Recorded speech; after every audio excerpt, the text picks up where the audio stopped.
Ragini office के कामों में बिजी थी। तभी मन ही मन सोचने लगी, इस महीने मैंने काफ़ी छुट्टियां ले ली हैं। अगर ऐसे ही चलता रहा तो वह दिन दूर नहीं जब उसके पास कोई नौकरी नहीं बचेगी। अब काम तो करना ही था। ऊपर से अगला महीना मार्च का था। वर्कलोड भी बहुत ज़्यादा था। रागिनी बड़ी शिद्दत से काम में जुट गई। लंच ब्रेक तक ज़्यादा से ज़्यादा काम पूरे करने थे। काम करते करते अभी उसे एक आध घंटा ही हुआ था कि उसका फ़ोन अचानक बज उठा। बड़े बेमन से उसने फ़ोन उठाया, लेकिन नंबर देखकर उसे टेंशन हो गई, क्योंकि यह फ़ोन उसके मंगेतर का था, जो किसी न किसी कारण से उसे फ़ोन करके घर बुलाता था। कभी उसके मामा जी मिलना चाहते थे तो कभी बुआ जी। इस तरह बहाना बनाकर घर आने के लिए मजबूर करता था। नई नई शादी तय हुई थी, इस कारण रागिनी के घर वाले मना नहीं कर पाते थे। इच्छा ना होते हुए भी उसे जाना पड़ता।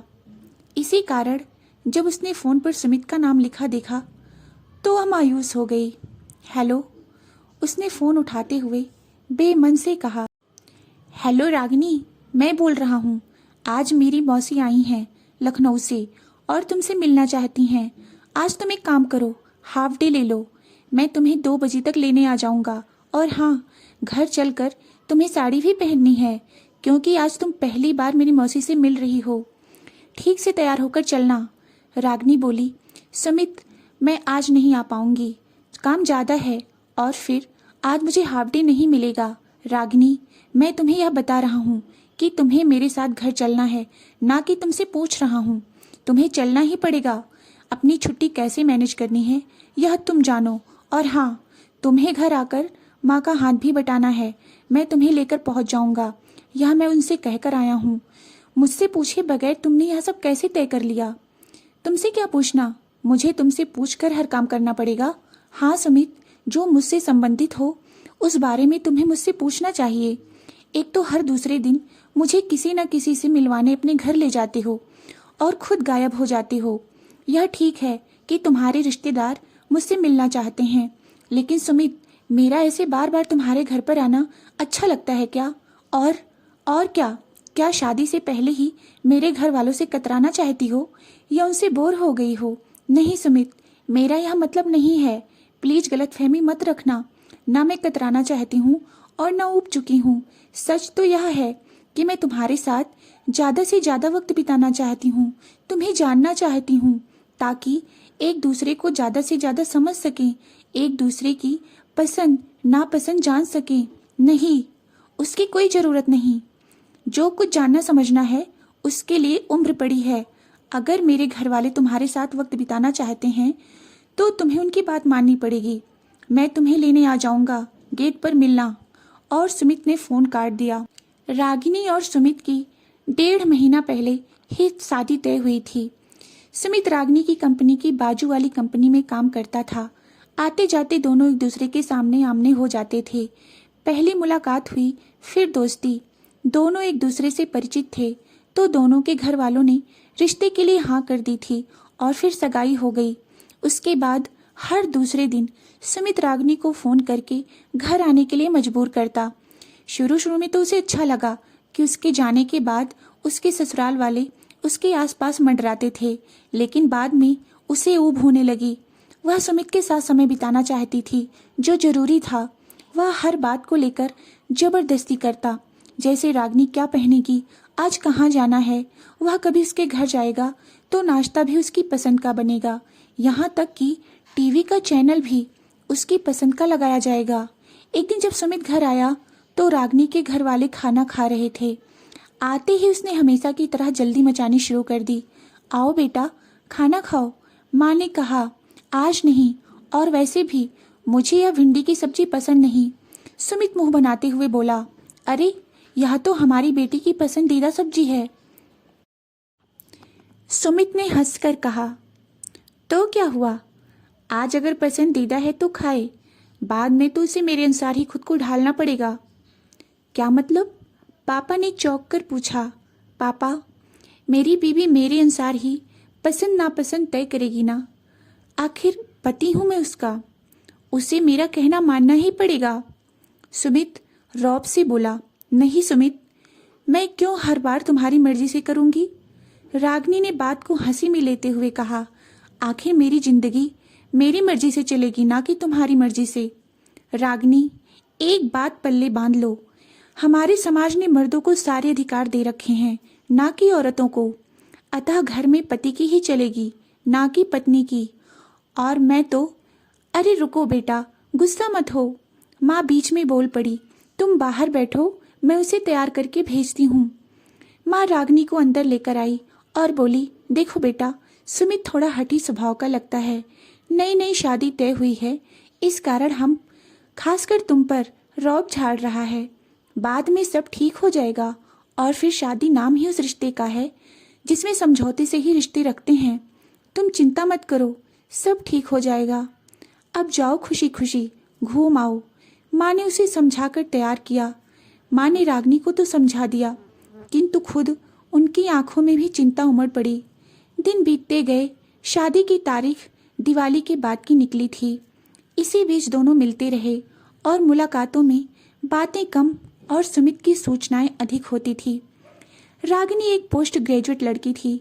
जिंदगी के प्रति उसकी अपनी कुछ सोच, कुछ सपने थे, लेकिन उसका पार्टनर तो कुछ समझने को तैयार ही नहीं था। उसकी सोच बड़ी दकियानूसी थी।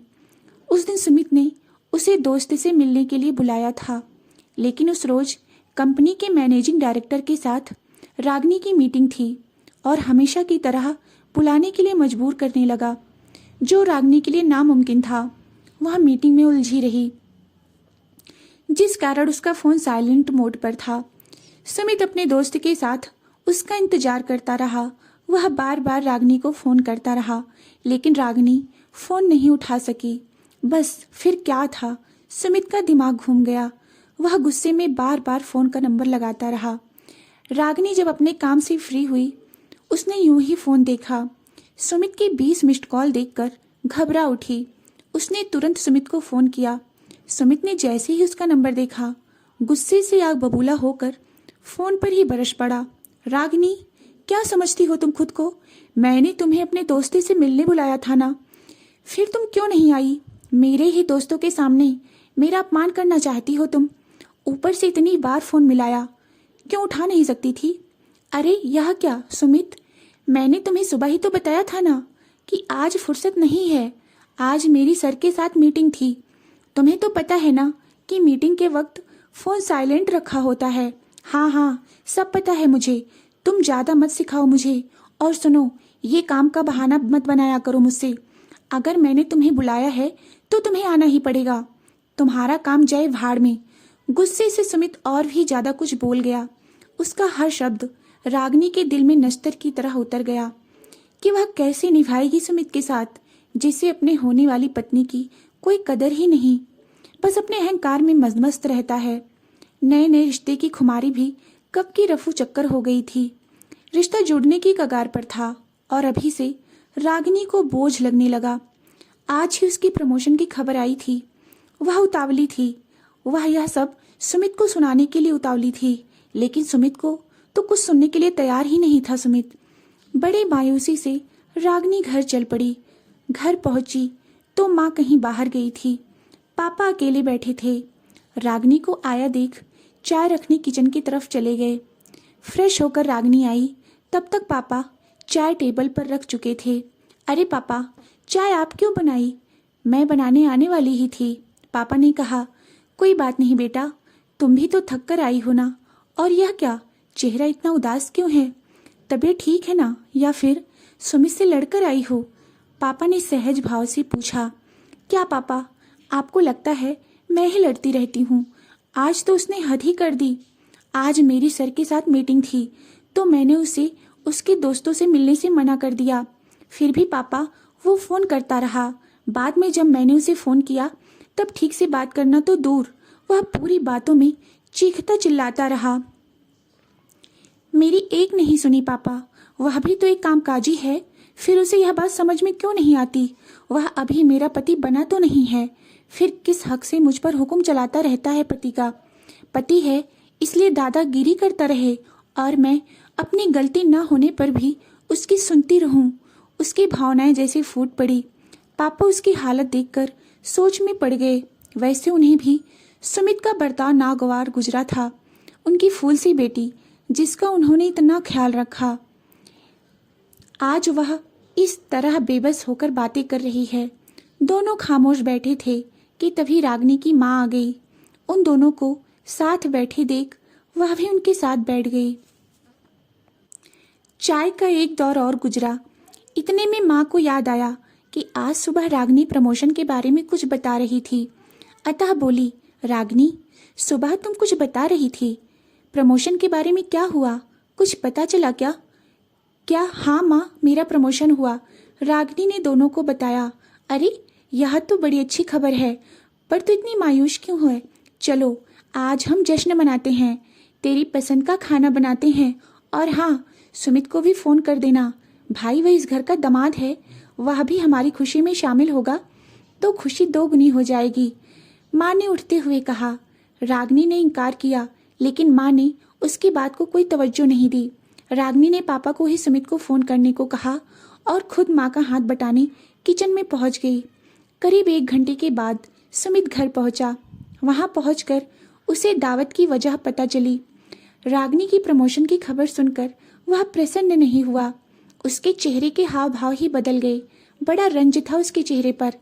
क्या बात है दामाद जी, आप खुश नहीं हुए क्या? माँ ने पूछा। अगर उसे प्रमोट किया गया है तो इसमें इतनी खुशी की क्या बात है? इसे काम ही क्या है, घर में सारा काम तो आप ही करती रहती हैं, इसलिए यह कंपनी के काम में पूरा ध्यान लगा सकती है।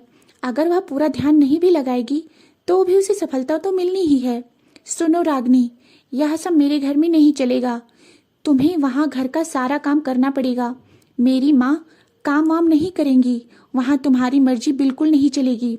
बहू हो तो बहू ही बनकर रहना, बेटी बनने की कोशिश न करना। सुमित बड़बड़ाए जा रहा था। तीनों लोग उसे घूरते जा रहे थे। तभी पापा बोल उठे, सुमित, यह क्या कह रहे हो? आजकल के लड़के होकर इतनी दकियानूसी सोच है तुम्हारी। हैरानी हो रही है मुझे, तुम्हारी पत्नी बनने जा रही है यह, इसका अपमान मत करो। पापा, आप हम दोनों के बीच में ना पड़े तो अच्छा है। मैं रागिनी को पहले ही सब बता दे रहा हूँ ताकि बाद में उसे कोई शिकायत ना हो। बातों का रुख कहाँ से कहाँ पहुँच गया था। अब जश्न का वह मजा नहीं रहा। बेमन से सबने खाना खाया। खाना खाने के बाद तुरंत सुमित वहां से चला गया, लेकिन अपने पीछे बहुत से सवाल छोड़ गया। रागिनी खामोश हो गई थी। माँ पापा दोनों को समझ नहीं आ रहा था कि बात को कैसे संभाले। जैसे जैसे दिन गुजरते जा रहे थे, सुमित का स्वभाव उनके सामने खुलता जा रहा था। बड़ा ही सनकी और अजीब हठी था। किसी की एक नहीं सुनता, हर कोई इसकी सुने, उसकी यही मंशा थी। रागिनी ने सुमित की माँ से बात की तो उनका भी यही मानना था कि सुमित का कोई इलाज नहीं, बस यही कर सकते हैं कि वह जैसा बर्ताव करे हम उसके साथ वैसा ही बर्ताव करें ताकि उसकी गलती का एहसास हो उसे। लेकिन रागिनी को लगता था यह अस्थायी समाधान नहीं हो सकता। उसके जैसा बर्ताव करके कब तक वह जिंदगी के सवालों को सुलझा सकती है। रागिनी उलझन में फंस गई थी। आते आते शादी अगले महीने तक आ गई। उसकी तड़प और बेचैनी बढ़ रही थी। तभी फोन बज उठा। रागिनी ने देखा तो उसे सुमित का नंबर आया। बैल बजती रही, लेकिन उसे बात करने की इच्छा नहीं थी। फोन बजता रहा, फिर कट गया। ऑफिस के लिए रागिनी तैयार हो रही थी कि मोबाइल की फिर से रिंगटोन बजी। इस बार माँ ने फोन उठाया और रागिनी को देने आ गई। इस बार रागिनी को बात करनी ही पड़ी। हेलो रागिनी, क्या कर रही हो? क्या इतनी बिजी हो कि मेरा फोन भी नहीं उठा सकती? सुनो, आज तुमसे मिलना है, कुछ जरूरी काम है। या पूरे दिन की छुट्टी ले लो या फिर हाफ डे कर लो, अब तुम ही तय करो। मुझे फोन कर देना और हाँ, टालना मत मुझे, नहीं तो। उसका धमकी भरा सर सुनकर रागिनी शक्ति में आ गई। बेमन से ऑफिस के लिए निकल पड़ी। ऑफिस पहुंचकर उसने हाफ डे के लिए अर्जी दी। सुमित को ऐसा क्या जरूरी काम पड़ा होगा, सोचते हुए वह फटाफट काम निपटाने लग गई कि वक्त से पहले काम निपटा सके। आखिर 1:30 बजे तक उसने काम समाप्त कर दिया और सुमित का इंतजार करने लगी। ठीक 2 बजे सुमित उसे लेने आया। दोनों उसकी बाइक से एक रेस्टोरेंट में आ गए। बैठे रागनी, मुझे तुमसे कुछ जरूरी बातें करनी है, सुमित बैठते हुए बोला। रागनी, अब हमारी शादी के दिन पास आ रहे हैं। शादी के बाद तुम हमारे घर आओगी। वैसे तो तुम बहुत पहले से आ जा रही हो, और फिर भी मैं कुछ बातें समझा देना चाहता हूँ। रागनी, वह तुम्हारी ससुराल होगी, मायका नहीं। जैसे मायके में आजाद पंछी की तरह रहती हो, वैसे वहाँ नहीं चलेगा। वहाँ बहू के हिसाब से रहना होगा। घर के सारे काम तुम्हें ही करने होंगे। यह सब इसलिए बता रहा हूँ क्योंकि मुझे लगता है कि तुम दोनों नहीं संभाल पाओगी। तो तुम एक काम करो, नौकरी छोड़ दो। सुमित, यह क्या कह रहे हो? मैं जॉब क्यों छोड़ दूँ? मैं दोनों जिम्मेदारियां ठीक से निभाऊंगी। इतना भरोसा है मुझे खुद पर। घर संभालना हम औरत का काम है। तुम उसमें ना ही पड़ो तो बेहतर है। यकीन रखो, मैं सब संभाल लूंगी, रागिनी ने कहा। वैसे जिस तरह का स्वभाव सुमित का था, वह कोई बात नहीं मानेगा, रागिनी समझ चुकी थी। फिर भी वह कोशिश करना चाहती थी। रागिनी, मैं कोई तुमसे सलाह मशवरा करने नहीं बैठा हूँ यहाँ पर। मैं तुम्हें बता रहा हूँ कि तुम्हें नौकरी छोड़नी पड़ेगी, और हमारे घर के फैसले अक्सर घर के मर्द ही लेते हैं। जो होशियारी दिखानी हो घर में रहकर दिखाओ। बात बात में मुझ पर रौब जमाया ना करो। तुम सयानी होगी अपने घर की, मेरे घर में तो मेरी ही चलेगी। यह बात ठीक से समझ लो तो बेहतर है। गुस्से में बड़बड़ाकर सुमित वहां से चला गया। रागिनी उसे आवाज लगाती रही। रागिनी ने बिल पे किया और घर चल पड़ी। घर पहुंची तो पापा ने दरवाजा खोला। उसकी सूरत से ही वे समझ गए कि बात काफी उलझी हुई थी। माँ काम से बाहर गई थी। रागिनी ने पापा को देखा तो उसका दिल भर आया। पापा के सीने से लगकर वह फफक फफक कर रो पड़ी। अरे क्या हुआ बेटा, ऐसे क्यों रो रही हो? पापा, आज सुमित मिलने आया था और फिर उसने सारी बात बता दी। सारी बात सुनकर पापा सोच में पड़ गए। अभी तो शादी हुई नहीं है और सुमित के ये तेवर हैं, आगे ना जाने क्या हालात होंगे। पापा, मैं उसके साथ सहज नहीं हो पाऊंगी। मेरा मन नहीं मान रहा। क्या करूं, कुछ समझ नहीं आ रहा है। ठीक है बेटा, हम इस बारे में तुम्हारी माँ के आने के बाद बात करेंगे। अब तुम फ्रेश हो जाओ। रागिनी उठने ही वाली थी कि तभी माँ आ गई। माँ, आप आ गई? माँ, आप फ्रेश हो जाओ, मैं चाय लेकर आती हूँ। थोड़ी देर में माँ फ्रेश होकर आ गई और रागिनी की चाय भी। चाय के साथ साथ सुमित की बात चल निकली। रागिनी के मन में शादी पर सवाल अंकित देखकर माँ सहम गई। फिर बोली, रागिनी, मुझे तो हमेशा उसका हठी स्वभाव शंका में डालता था, पर लगता था वक्त के साथ सब ठीक हो जाएगा। तुम दोनों एक दूसरे को समझ जाओगे, लेकिन आज तुम कुछ और ही बता रही हो। अब शादी अगले महीने है। सभी रिश्तेदारों और परिचितों को पता चल चुका है और सारी तैयारियां भी हो चुकी हैं। ऐसे में रिश्ता टूटे तो बदनामी हमारी ही होगी। माँ की बातों में भले ही वजन था, पर अब रागिनी के मन से सुमित उतर चुका था और किसी भी कीमत पर वह शादी नहीं करना चाहती थी। अतः वह मायूस होकर वहां से चली गई। बाद में पता नहीं पापा ने उसकी माँ को किस तरह से समझाया। अगली सुबह जब रागिनी चाय लेने टेबल पर पहुंची तो पापा ने बताया कि वह सुमित को फोन करके शादी से इनकार कर दे। जो होगा देख लेंगे। पापा, आप सच कह रहे हैं? वाकई मैं इनकार कर दूं? हाँ बेटा, कल रात मैं और तुम्हारी माँ देर तक सोचते रहे। अरे, अपनी बेटी खुश रहे, उसे एक अच्छा जीवन साथी मिले, यही तो हर मम्मी पापा की इच्छा होती है। अब सब कुछ जानकर क्यों हम तुम्हें दलदल में डालेंगे, जब हमें पता ही है कि यह रिश्ता नहीं टिकने वाला। जो रिश्ता शुरू होने से पहले ही बोझ लगने लगा है, तो उसे उम्र भर किस तरह निभाओगी तुम? इससे बेहतर है कि हम रिश्ता तोड़ ही दें। अब जाओ, उसे फोन करो। यह सब सुनकर रागिनी को लगा जैसे दिल से भारी बोझ उतर गया हो। मम्मी पापा का हाथ उसके सिर पर है, यह जानकर उसे तसल्ली मिली। वह फोन पर सुमित का फोन मिलाने ही वाली थी कि सुमित का ही फोन आ गया। हेलो। फिर क्या सोचा है तुमने? आज इस्तीफा भेज रही हो या नहीं? इस्तीफा नहीं सुमित, मैंने तुमसे सगाई तोड़ने का फैसला किया है। सुमित हेलो हेलो करता रहा, लेकिन रागिनी ने कुछ ना कहा और फोन काट दिया।